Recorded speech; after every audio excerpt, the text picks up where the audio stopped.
হে বন্ধুরা হোয়াটসঅ্যাপ, কেমন আছো সবাই? আশা করি ভালো আছো। তো আজকে হইতেছে রবিবার, তো আমরা ভাবলাম মাতার বাড়িতে যাবো। অনেকদিন ধরে প্ল্যান করতেছি, নতুন বছরে মাতার বাড়িতে আর যাওয়া হয়েছে না, এর লেগে আজকে রবিবার দেখে ভাবলাম আমরা মাতার বাড়িতে যাই। তো আস্তে ধীরে আমরা রাস্তা দিয়ে যাইতেছি মাতার বাড়িতে। গিয়ে সেরা প্রথমে আমরা কি করলাম, প্যারাটেরা যা আছে সবকিছু আমরা মাল লেগে নিয়ে নিলাম, ভোগের প্রস্তুতি সবকিছু হইলো। ফুলের মালাটা দেখে সেরা আমার খুব মন জুড়ে হয়ে গেছে গা। এই দোকানটা থেকে আমি সবসময় প্যারা নিই, জয় মাতা প্যারা ভান্ডার, তোমরা এলে নিতে পারো। তো আস্তে ধীরে আমরা উপরে উঠলাম, কিন্তু রোদের প্রচন্ড মানে কি কইতাম, এমন গরম লাগতেছে, অবস্থা খুব খারাপ। তো যথারীতি আমরা এত একটা লাইন মানে ভিড় পাইছি না, কারণ আমরা যে সময় গেছি একটু সকাল সকাল গেছিলাম, এই কারণে এত একটা ভিড় পাইছি না। তো মায়ের মন্দিরে প্রথম প্রথম সকাল সকাল গিয়ে সেরা বুকটা দিয়ে নিলাম। যাই হোক, পরবর্তী সময় আমরা সামনে দিকে গেলাম, গিয়ে সেরা আমরা গেলাম গা মায়ের দর্শনের লেখা। কিন্তু কিভাবে যাবো, সামনে এত ভিড়। আর সবচেয়ে বড় কথা হচ্ছে রৌদ্র। রৌদ্র মানে কি এমন রৌদ্র, নিচে যে মার্বেলটি লাগাই না আছে, এটা তো পায়ের মধ্যে মানে লাগলে যেমন লাগে ঠসা পিটে যেতেছে, কারেন্ট মারতেছে, এরকম একটা অবস্থা।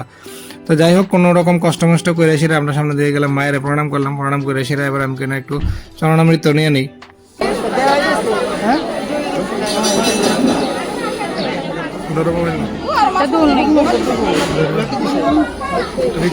দেখি একটু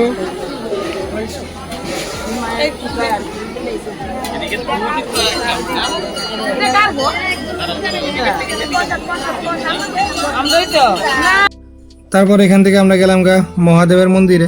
ভিতরে যাই দেখি এখানে বাবা হনুমানও আছে।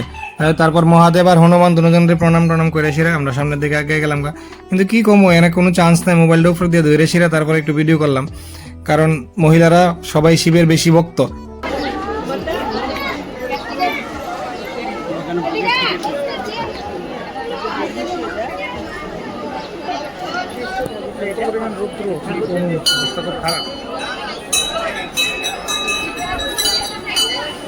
তো মহাদেবরে প্রণাম করার পরে আমরা এখানে একটু ফটোশুট করে নিলাম, কারণ মাতা বাড়িতে এসে একটু ফটোশুট না করলে কেমন লাগে, এর লেগা মাতা বাড়িতে একটু ফটোশুট সেরলাম।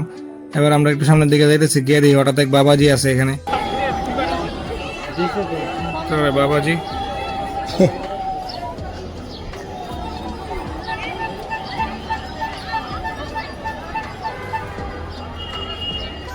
খুবই সুন্দর হইতেছে ওখানে নতুন কনস্ট্রাকশনটা, কিন্তু উপর একটা ছাউনি থাকলে ভালো আসলে, মানুষের রোদ দাঁড়াইতে প্রবলেম হবে ভবিষ্যতে। তো আমরা পুজো দেওয়া শেষ, এখন আমরা যাইতেছি এখানে দুজনেই গান লাগেছে গা। আর নিচের যে এই অবস্থা মার্বেলটি, পায়ে যেমন কারেন্ট লাগতেছে এরকম লাগতেছে, ওরে বাবা রি। এখন আমরা বললাম মাছের খাওয়ান দিতাম।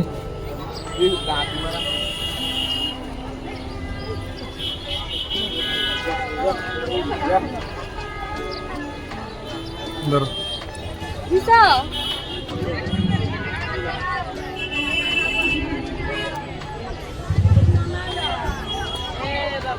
প্রচুর মানুষ আজকে, রবিবার দিন এমন বেশি ভিড় হয়,